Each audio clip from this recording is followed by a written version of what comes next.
안녕하세요. 반갑습니다. 가족치료 전문가 그리고 의사소통 전문가 유선생입니다. 이번 강좌는 부모가 꼭 해야 하는 지상 최고의 대화법인 칭찬을 하는 대화법 두 번째 강좌인데요.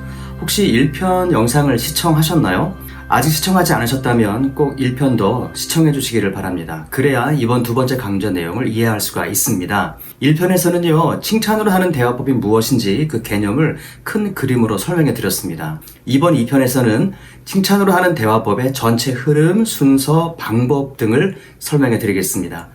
칭찬으로 하는 대화를 구체적으로 어떤 순서로 또 어떻게 해야 하는지를 제가 자세하게 안내해 드리겠습니다. 아울러 다음 3편부터는요, 이 각 과정을 하나씩 아주 구체적으로 좀 더 심도 있게 설명해 드리도록 하겠습니다. 자, 그럼 지금부터 두 번째 강좌, 칭찬으로 하는 대화를 어떻게 하는지 그 전체 순서, 흐름, 방법을 말씀드리도록 하겠습니다. 영상 시청에 앞서서 혹시 구독자가 아니시라면은 유선생TV의 구독자가 되어 주십시오. 더 좋은 내용으로 꼭 보답해 드리도록 하겠습니다. 칭찬으로 하는 대화법의 그 전체 흐름은 모두 8단계가 있습니다. 첫 번째는 자녀의 모습을 관찰하기입니다. 두 번째는 칭찬할 주제인 자녀의 성품을 찾아라입니다. 세 번째는 그 성품을 말해주기입니다. 네 번째는 자녀의 성품 개념을 자세하게 설명해 주기입니다. 다섯 번째는 훌륭한 그 위인을 사례로 들어서 설명해 주는 겁니다. 여섯 번째, 성품에 대한 설명은 최대한 구체적으로 하라입니다. 일곱 번째는 자녀가 부모의 스승이 되게 하라. 마지막 여덟 번째는요, 자녀에게 감사함으로 마무리하라입니다. 이렇게 소제목을 정해놨습니다. 자, 그럼 지금부터 각 단계별로 설명해 드리도록 하겠습니다. 첫 번째죠, 자녀의 모습을 관찰하기입니다. 자녀가 어떤 생활을 하는지, 어떤 행동을 하는지 일상생활의 모습을 부모님이 유심히 살피고 관찰하셔야 합니다. 그래서 칭찬을 하는 대화의 소재가 될 만한 것을 찾아내야 합니다. 왜냐하면 칭찬으로 하는 대화의 소재는요, 자녀의 일상생활의 한 부분이기 때문입니다. 마치 김치국을 끓이기 위해서는 김치 재료가 있어야 하듯 말입니다. 자녀의 모습을 어떻게 관찰하냐면은 자녀의 일상생활 중 칭찬하고 싶은 어느 특정 부분을 선택한 이후에 그 모습을 자녀에게 구체적이고 또 자세하게 말해줍니다. 하루 전체가 아니라 그 짧은 시간의 행동이면 충분합니다.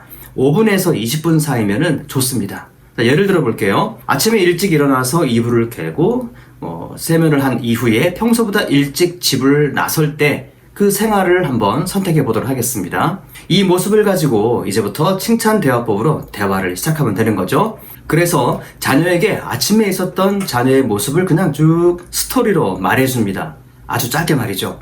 제가 한번 해보겠습니다. 사랑아, 오늘 아침 엄마가 깨우지 않았는데도 일찍 일어나서 머리 감고 예쁘게 하고 학교에 일찍 가더라. 자, 이보다 더 길게 해도 됩니다. 그러나 대화의 시작이니까요, 이 정도로 짧게 해도 됩니다. 자, 그럼 두 번째 대화를 어떻게 이어가는지 말씀드리겠습니다. 두 번째는요, 칭찬할 주제인 자녀의 성품을 찾으라입니다. 네, 맞습니다. 두 번째는요, 칭찬할 자녀의 그 성품과 가치관을 그 행동에서 발견해내는 것이죠. 그러니까 방금 이야기해준 자녀의 일상 모습과 태도, 행동에 걸맞는, 그러니까 짝이 될 수 있는 성품을 찾아내야 한다는 것입니다. 그래야 자녀에게 그 성품을 칭찬으로 말해줄 수 있으니까요. 그래서 부모님은 자녀의 생활 태도에서 성품과 가치관을 발견해내셔야 됩니다. 그런데 이것은 참 쉽습니다. 어렵지 않아요. 예를 들어서 일찍 일어난 행동에 맞는 가치관이나 성품은 부지런함과 자기관리 능력으로 연결할 수 있습니다. 부모님이 깨워주지 않아도 본인 스스로 일어났기 때문이죠. 아침 일찍 등교하는 것은 지각하지 않기 위해서든 아니면 친구들과 약속을 지키기 위해서든 어떤 이유가 있으니까 일찍 일어나서 준비하고 나가는 것 아니겠습니까? 이러한 행동에서 부모님은요, 자녀에게 내재되어 있는 자기관리 능력과 약속을 지키려고 하는 그 훌륭한 가치관을 찾아낼 수 있어야 되는 거죠. 어떻습니까? 절대 어렵지 않죠. 조금만 신경 쓰시면은 자녀가 가진 그 무궁무진한 좋은 성품들을 여러분들은 충분히 발견해낼 수 있을 것입니다. 세 번째죠. 성품을 말해주기입니다. 이 단계가 어쩌면 칭찬으로 하는 대화법의 핵심이죠. 자녀에게 이러이런 성품이 있다고 알려주는 것입니다. 아침에 있었던 일을 말해준 후에 곧바로 부지런한 성품을 가지고 있고 자기 관리 능력이 있다고 말해주면 되는 거죠. 이렇게 말입니다. 사랑이는 부지런한 성품을 가지고 있어. 또는 사랑이는 부지런한데, 또는 사랑이는 자기 관리 능력이 뛰어나네. 자, 이런 식으로 말을 해주면 되는 것이죠. 그러니까 첫 번째, 아침에 일찍 일어난 그 행동을 쭉 읊어주고 곧바로 그 자녀에게 이러이러한 성품이 있구나라고 알려주는 거죠. 이것이 바로 세 번째 단계입니다. 네 번째 단계입니다. 자녀의 성품 개념을 설명해 주기입니다. 성품의 의미, 개념, 뜻을 자녀가 이해할 수 있도록 잘 설명해 주는 과정입니다. 성품의 의미를 설명해 주게 되면은 자녀는요, 본인에게 있는 성품에 대해서 아주 긍정적인 확신을 갖게 되고 적극적으로 수용하게 됩니다. 설명해 주지 않을 때보다 설명해 주는 것이 더욱 큰 효과가 있습니다. 중학교 이하의 자녀들이라면 성품과 가치관에 대해 설명을 많이 해주면 좋겠죠. 성품의 뜻, 이런 성품을 지녔을 때 어떤 결과를 가져오는지 등 부모님의 그 인생 경험을 비추어서 설명해 주시면 되는 겁니다. 그래서 성품 개념 설명은요, 자녀가 어리면 어릴수록 그 효과가 아주 대단합니다. 그러나 고등학생 이상이라면은 이미 그 성품의 개념에 대해서 어느 정도 이해를 하고 있기 때문에 굳이 길게 설명해 주지 않아도 괜찮습니다. 다만 간단하게라도 성품의 중요성, 필요성, 이 성품을 가졌을 때의 결과 같은 것을 이렇게 말해주는 것이 훨씬 효과가 있다고 하는 것이죠. 다섯 번째입니다. 훌륭한 위인을 사례로 성품을 설명하라입니다. 자, 이것은요, 훌륭한 위인과 자녀를 이렇게 동일시 여기는 그런 작업이지요. 자녀가 가진 성품이 훌륭한 위인에게도 있다라고 하는 것을, 이 공통점이 있다라고 하는 것을 알려주는 겁니다. 예를 들어 볼게요. 이순신 장군도 부지런했거든. 세상에 임진왜란 때 전쟁 중에도 빼놓지 않고 일기를 아주 꾸준히 기록했다는 거야. 얼마나 부지런하니? 그런데 사랑이에게도 이순신 장군이 가졌던 그 부지런함이 많이 있네. 대단해. 사랑이도 이순신 장군처럼 훌륭한 사람이 될 수 있을 거야. 자, 이렇게 위인을 들어서 성품을 설명해주면 더욱 효과가 있겠죠. 여섯 번째입니다. 성품에 대한 설명은요, 되도록이면 구체적으로 하라입니다. 이를 위해서 사전에 이제 부모님께서 약간의 그 공부를 해두시면 좋겠죠. 무슨 말이냐면은 이순신 장군을 사례로 들기 위해서 필요한 몇 가지의 그 중요한 정보들이 있지 않습니까? 임진왜란이 일어난 그 연도, 전쟁했던 장소, 일기의 이름, 곧 난중일기겠죠. 당시 조선 왕의 이름 등은 정확히 알고 있어야 한다는 말입니다. 이렇게 구체적인 사실을 알려주게 되면 자녀는요, 부모의 말을 신뢰하게 되고 부모님을 존경하게 됩니다. 칭찬하는 그 부모님의 모든 말들을 믿게 하는 효과를 가져오게 됩니다. 나에게 칭찬하는 이것이 거짓말이 아니구나, 진짜구나 하는 그런 생각을 갖게 되는 거죠. 그래서 연도, 나이, 장소, 사람 이름, 이런 그 구체적인 정보들은 그 미리 부모님께서 좀 이렇게 암기해 두시면 좋겠습니다. 여기서 훌륭한 인물이라 하는 것은요, 2명 정도면 충분하지 않겠나 싶습니다. 예를 들어서 이순신 장군이라든가 미국의 링컨 대통령, 이름만 들어도 다 알 수 있는 그 훌륭한 인물이지요. 이렇게 자녀들이 쉽게 접할 수 있는, 존경할 수 있는 그런 인물을 선택하면 좋겠습니다. 설명을 잘 해주면요, 자녀는 그 부모님에 대해서 신뢰를 갖게 되니까 여러분들이 조금 사전에 미리 공부를 해두시면 좋겠다는 생각을 갖고 있습니다. 7번째입니다. 자녀가 부모의 스승이 되게 하라입니다. 자녀가 가진 성품이 부모는 조금 부족했다고 이렇게 말해주는 거죠. 부모가 자녀의 성품을 본받고 배우겠다고 겸손하게 말씀을 하는 거죠. 그러니까 부모가 자녀를 보니 자기 자신의 부족함을 알게 되었다고 이렇게 고백하는 것을 의미합니다. 비록 자녀일지라도 부모가 자녀에게 좋은 가치관과 성품을 배우게 되었다는 것을 이렇게 말을 해줘서 알려주는 거죠. 자녀에게 부모님이 배웠다고 말하는 것입니다.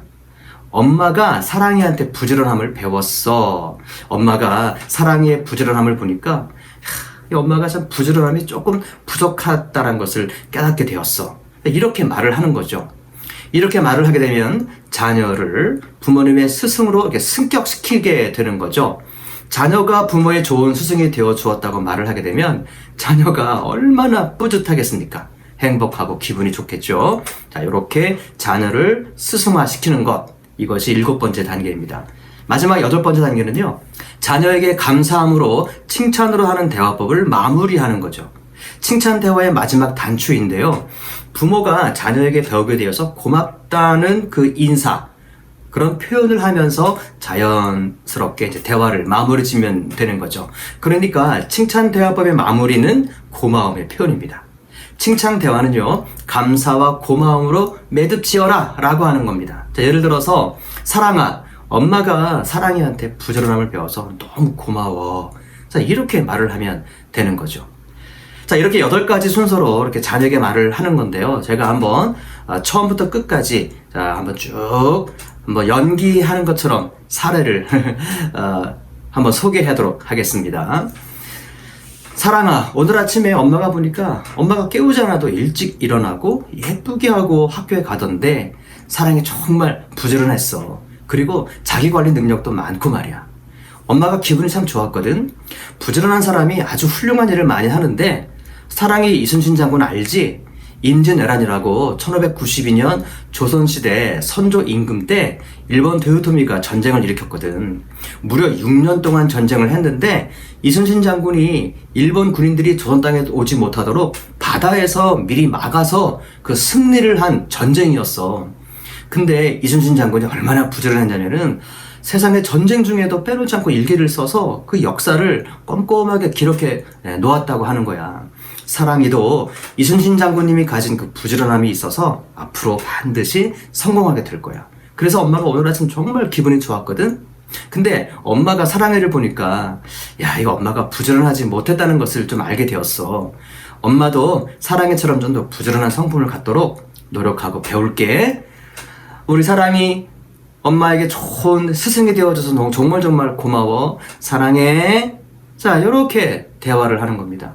아주 간단하죠. 물론 이렇게 너무 대본적으로 딱딱하게 얘기하면은 좀 어색하겠지만 좀 간단하게 여러분의 언어로 잘 설명하면 좋지 않겠나라고 생각됩니다. 대신에 이 8단계의 내용을 잘 이렇게 좀 섞어서 잘 이렇게 이야기하면요, 정말 칭찬을 한 대화를 완벽하게 구사할 수가 있는 겁니다. 얼마나 아름다운 대화인가요? 그렇죠? 사실 이렇게 자녀에게 말하는 부모님들이 얼마나 있을까요? 거의 없을 겁니다. 왜 그럴까요? 이렇게 말하는 법을 배우지 못해서 그런 거죠. 이 대화 속에는요, 자녀를 부정적으로 평가하거나 명령하는 말이나 잔소리는 모두 빠져 있습니다. 뿐만 아니라 자녀에게 거는 그 부모님의 그 기대도 빠져 있습니다. 이런 말을 들었을 때 자녀 입장에서 하나라도 저항하는 어떤 그런 말은 내용은 없겠죠. 이런 대화는요, 자녀의 마음을 부드럽게 해주고 기분 좋게 해줄 것입니다. 기분이 좋을 뿐만 아니라 본인의 가치관과 성품을 스스로 이렇게 성장시킬 수 있도록 강화시키는 그런 역할도 하게 되겠죠. 그래서 좋은 성품이 앞으로 계속해서 훌륭하게 무럭무럭 쑥쑥 자라날 것입니다. 그렇지 않나요? 그 결과로 자존감이 높은 자녀가 반드시 될 것입니다. 이렇듯 칭찬을 하는 대화의 결과는요, 자녀 스스로 본인이 가지고 있는 가치관과 성품을 강화하게 만들고 자존감도 높이는 그런 효과를 가져옵니다. 칭찬으로 하는 대화는 꾸준히 하는 것이 매우 중요하겠죠? 자녀는 이런 대화를 한 번도 듣지 못하고 지금까지 지내왔을 것입니다. 그런데 갑자기 부모님이 완전히 다른 대화를 해오면 얼마나 당황스럽겠습니까? 그렇지 않나요? 처음에는 자녀가 아주 당황스러워할지도 모르겠습니다. 아니면 더 마음을 이렇게 굳게 닫을지도 모르겠네요. 왜냐고요? 부모님을 아주 이상하게 이렇게 보기 때문에 그런 거죠. 엄마 왜 그래? 이런 생각도 할 수 있겠습니다. 부모님이 평생 이러지 않았음을 그 누구보다도 잘 알고 있기 때문이죠. 부모님이 이런 사람이 아닌데 아니 갑자기 왜 이렇게 바뀌었나 해서 당황스럽고 또 의아해할 수 있습니다. 당연한 모습일 것 같아요. 그리고 손이 오그라든다, 느끼하다 이런 표현을 할 수도 있을 것 같습니다.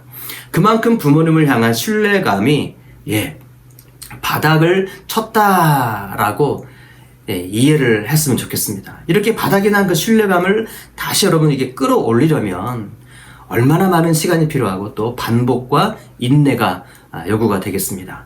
한두 번 한다고 해서 확 달라질 수는 없겠죠. 자녀를 사랑하는 부모님들, 자녀가 잘 되기를 바라는 그 마음들이 있으시지요? 그렇다면 칭찬으로 하는 대화법을 여러분들은 충분히 배워줄 수 있습니다. 왜냐하면 자녀를 사랑하는 마음이 중요하니까 그런 것입니다. 사실 이 대화법이 낯설고 어색하게 느껴질 것입니다. 뭐랄까요, 느끼하고 손이 오글거리고 이렇게 하겠죠? 평생 이런 말과 표현을 하지 않았으니 부모님도 당연히 이런 느낌이 들 것입니다. 그러나 부모님이 변화되어야 자녀도 변화된다는 그런 생각을 가지시고요. 자녀의 그 변화와 성장을 원하신다면 마음을 굳게 먹으시고 변화를 한번 배우는 그런 노력을 한번 시도해 보시면 좋겠다라는 생각을 가져봅니다. 칭찬으로 하는 대화법은 부모님이 먼저 변화되어야 하는 것을 요구하고 있습니다. 그렇지 않고서는 결코 좋은 부모가 될 수 없겠죠? 자, 이제 이 영상을 시청하셨으니까요. 앞으로 저와 함께 연습하시고 또 훈련해 보신다면은 아마 좋은 결과를 반드시 여러분들이 경험하게 될 것입니다. 한번 자녀를 칭찬하는 그 문구를 만들어서 한 배우처럼 이렇게 좀 암기하셔가지고 좀 말해 보시면 어떨까요? 미리 한번 해보십시오. 처음에는 좀 서툴겠지만은 많이 하시다 보면 자연스럽게 이 대화를 이끌어갈 수가 있을 것입니다. 이번 영상은 여기까지입니다. 다음 세 번째 영상에서는요, 칭찬으로 하는 대화의 순서를 좀 더 구체적으로 설명하는 그런 내용으로 준비하도록 하겠습니다. 꼭 다음 영상에도 시청해주시면 감사하겠습니다. 더 좋은 부모가 되는 그날까지 유선생이 여러분과 함께 하도록 하겠습니다. 여기까지 가족치료 전문가 그리고 의사소통 전문가 유선생이었습니다. 여러분 고맙습니다.